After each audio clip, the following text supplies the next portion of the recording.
The first game on Sunday is the Commanders traveling to Philadelphia to play the Eagles. But because we missed Tuesday's show, let's do just a quick recap of how we got here.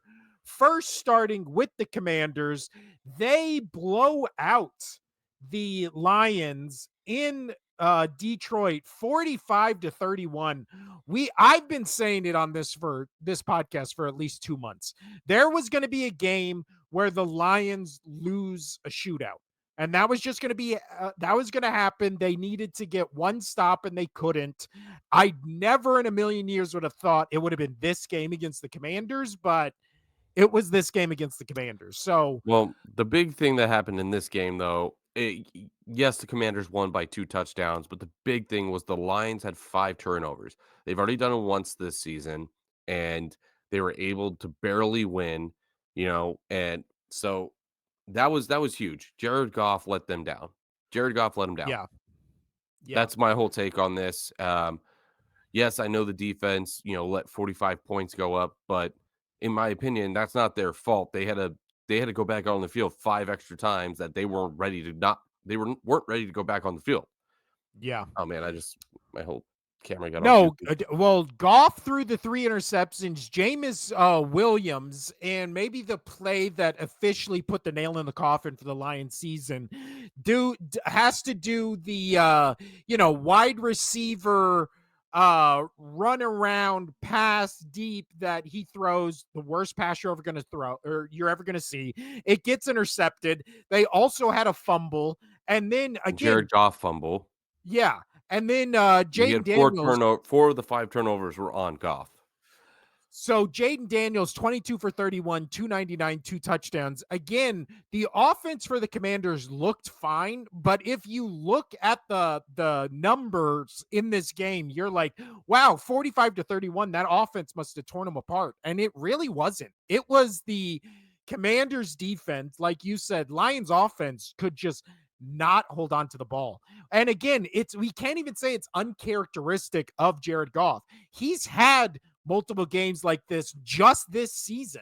Yeah. Not even alone in his career, just this season. Unfortunately for them, this time they weren't able to overcome them, and instead they just get absolutely blown out. And this seems to happen. Like this happened to him with the Rams as well, man.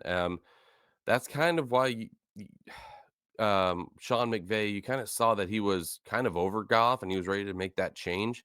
I wonder if we're just seeing it again here in the Lions that they're going to be right there, but just not be able to get past that threshold with Jared Goff. Is Jared Goff the issue? That's a good question. Well, and the other question is this the ceiling for Goff? Because I It mean, might be, yeah. in the Super Bowl, now I know it's against Belichick and the Patriots, and that was like the last dance for the Patriots. But in that Super Bowl, it's not like he had a great game. It's not even like he had a good game. He had a pretty pedestrian, mediocre game. And then that was his one appearance in the Super Bowl. And then we've seen now 2 seasons in a row. Yesterday, at my work, just in the background, they were replaying the NFC Championship from last year where it was 49ers Lions. I forgot at one point that game was like 24-7 Lions. And then the Niners just came back.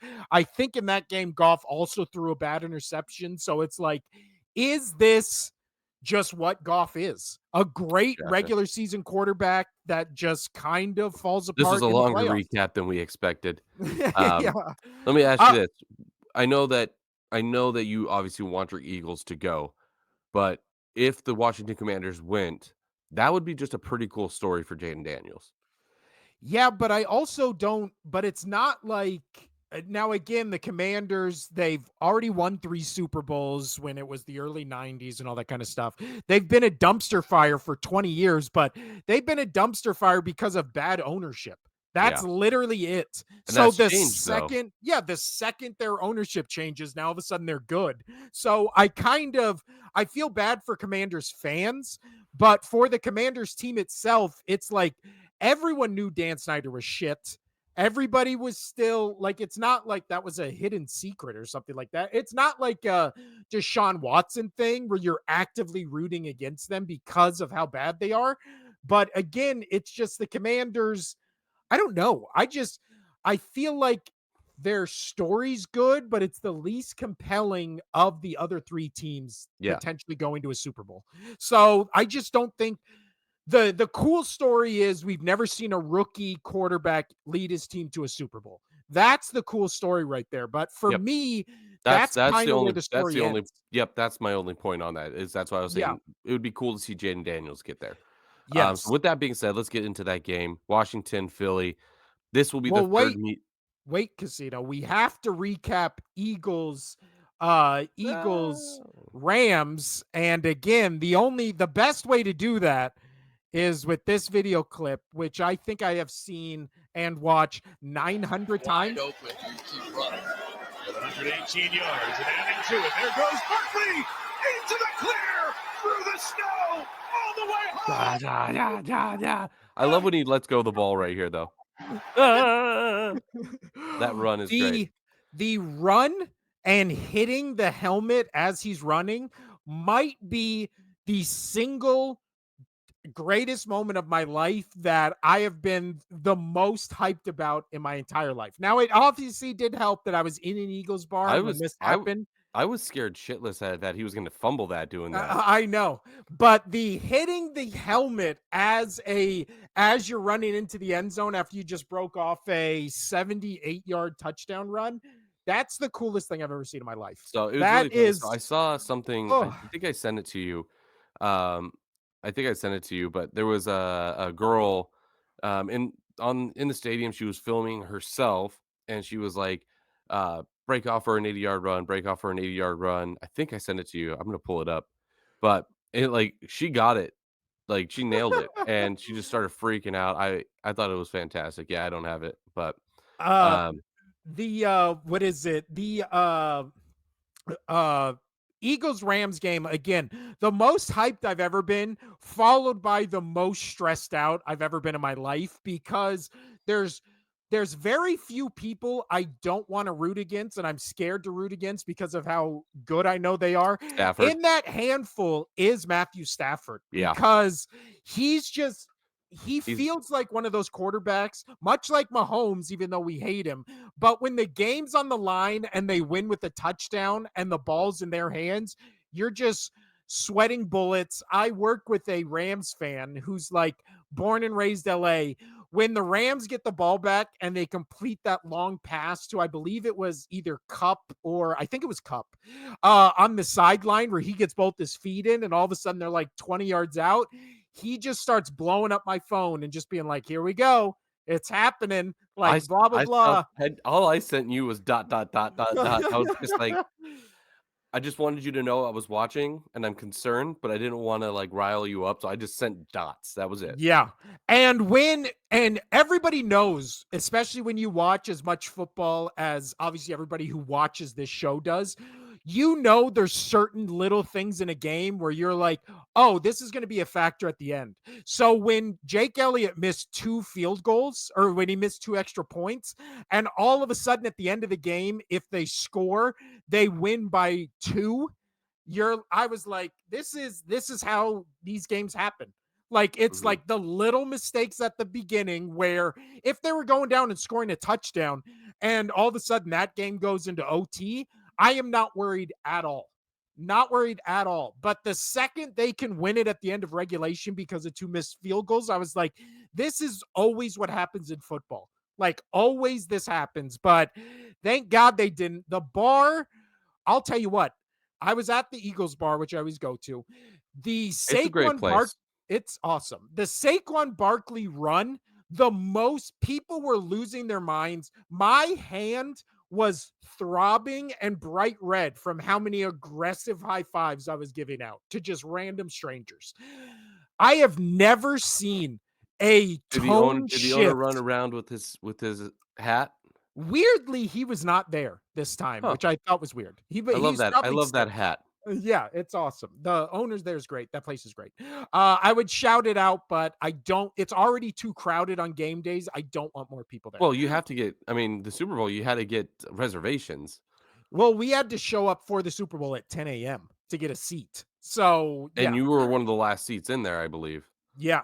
So this place, yeah, diehards. There's a lot of Philly fans in Vegas, but also Gross. the tone shift from the Barkley run to all of a sudden Stafford is leading the Rams down the field. You could hear a pin drop in that place, and everyone was so nervous. I literally put my head down I put my head down on the table and I'm assuming I passed out for a full minute because there is a minute missing of my life I do not remember. But outside of that game, I'll tell you what, last little bit on that, and then we can talk about Eagles Commanders. Jared Verse, or whatever that guy's name is, Verse for the Rams, the rookie uh lineman who was talking all the shit before the Eagles game about Eagles players and fans or whatever. That guy, not only did he talk shit, he backed it up on the field. And then after the game was like, oh, yeah, I respect their fans and their players. They really love their team. That is a guy that handled everything exactly perfect that will make Philadelphia fans absolutely love him. Because if you talk shit, you back it up, and then afterwards you go, you know what? I respect how passionate you guys are. That's like the best turning from a villain to a hero. That guy, if he ever comes to Philadelphia, he's going to be an absolute legend. And I'll tell you what, he single handedly almost won the Rams that game. He was a fucking menace. He was absolutely unblockable. He literally made Lane Johnson look like a just a pedestrian with how he was like shoving him around. And again, that's one of the best tackles in maybe football history. So for him to be that good as a rookie, like hats off to that guy. I was insane Noise. impressed. Noise and toy. But when it comes to Commanders Eagles Casino, we've now recapped both those games. Let's talk about or what led them here. Now let's talk about this game. Meeting Uh, number 3. So the first game was a Thursday night game, kind of a weird one, back and forth, as most Thursday night games are. Eagles end up winning it, pulling away in the fourth. The other game was a Sunday where Hurts gets knocked out. I think 5 minutes into the game, they were up 14-7. That game is 21-7. And then Kenny Pickett starts being Kenny Pickett. And I believe he goes interception, fumble, I think again. I think he had like 4 turnovers. He had a bad game. Yeah, he played a Kenny Pickett game, which is Caleb Williams-esque, where he holds onto the ball way, way too long. But then, unlike Caleb Williams, he has zero self-awareness or awareness of where he is on the field. So there's a guy running at him from behind with a 10-yard start, and he just gets sacked by that guy. Never senses him, never feels him. That's what happened, I believe, in that fumble. So we've had 2 games with these two, Casino. Who you got and why in this one? I'm going to go Philadelphia Eagles, and it's mainly because of Saquon Barkley. And you'll be able to have Jalen Hurts back out there, and he will be able to command the ball a little bit better than Pickett. He'll at least try to protect it. You might get one fumble from him. You know, you know that he's good for a fumble because that's just how Jalen Hurts plays, um, quarterback. But I just don't think Washington, because I think Eagles would have won that game if Jalen Hurts stayed in, and there would be 2-0 against them this season. I like Washington. I like what they did against the Lions. They can put up points. That we know is they can put up points. Jaden Daniels is going to probably have a really good game again because you've already seen him do that to that defense once. No matter how gassed they were, he still did well, or exceptionally well. But I'm going to go with the Eagles on this one. I think they're going to go back to the Super Bowl because I think now that they are a game away from the Super Bowl and 2 games away from being champions, Saquon Barkley wants it more. You saw it with that run. He wants this more. He's not won a title in any level of his career, and he wants it. He came to Philly because he wants it. He knows that he can win a championship here, and that's what's going to happen. Yeah. In the first meeting these two had, Jaden Daniels 22 for 32, 191, one touchdown, one interception. Hurts 18 for 28, 221, zero touchdowns, zero interceptions. And then Saquon Barkley 26 attempts, 146 rush yards, two touchdowns. So I think this game will be much more similar to the first time these two played, which ended 26-18, and then the Eagles scored 20 points in the fourth quarter to like run away with this game. The second game is where Jane Daniels had the 5 touchdowns, 2 interceptions, and then Kenny Pickett 1 touchdown, 1 interception, and 2 fumbles. So this is one of those things where very similar to the last time the Eagles went to the Super Bowl and won it in 2017 against, who did they beat in that Super Bowl? Oh, that's right, the Patriots. But very similar to the run up to that game. There was the not the NFC Championship, but the divisional round where the Eagles played the Falcons in a really weird, really hard fought game that led to a fourth down stop in the end zone where the Eagles, who had always been beat by Julio Jones doesn't catch the pass, game ends. And the same game that happened that weekend was uh the Minnesota Miracle, where Stephon Diggs catches Mhm. the bomb against the Saints. And everybody that entire week was talking about the Saints Vikings game and how much of a shocker it was that the Vikings won and all the hype was around them, It blah was blah that blah. safe. It was the safety's fault. Yeah, it was. I mean, it was. But everybody for that entire week was talking about the Commander or the Vikings and Saints game. Nobody even mentioned the Eagles Falcons game. That feels eerily similar to this week, which is I've seen all the talk, all the hype, all the praise on what the Commanders did to the Lions, and nothing really talked about when it comes to Eagles Rams, except for criticism of Jalen Hurts from that game, which if you watch the game, again, he did not have a bad game. The only bad play he had was the safety, which he should have got rid of the ball quicker. Yeah. But other than that, he had a phenomenal game. He had a dime pass to AJ Brown that he dropped. He had a dime pass to Devontae Smith that Devontae Smith got absolutely fucking annihilated and still somehow was just popped right up and was fine. And then he had a 50-yard perfect screen pass to Goddard that got called back for a penalty I've only ever seen called against the Eagles, and I hate it so much, which is ineligible man downfield. It happens often. Tell him to stay in place, bud. It happens every game. There's Tell a, him to stay in place. I hate that rule. I hate it so much. Anyway, um, But yeah, outside of that, like he had a great game. But yeah, all the hype has been for Commanders Lions, and I think that is exactly what the Eagles want. I think they want all the publicity and all the doubt to be, or all the publicity to be off them, all the doubt to be on them, and then they just go out and again show me the recipe to stop Saquon Barkley. What is it? yeah, Because the first time they played, he yeah. rushed for 146 yards. The second time they played, he rushed for 150 yards. Both games, he had 2 touchdowns. So they're going to control the clock. Again, the one thing Hurts does not do is turn the ball over, especially this season.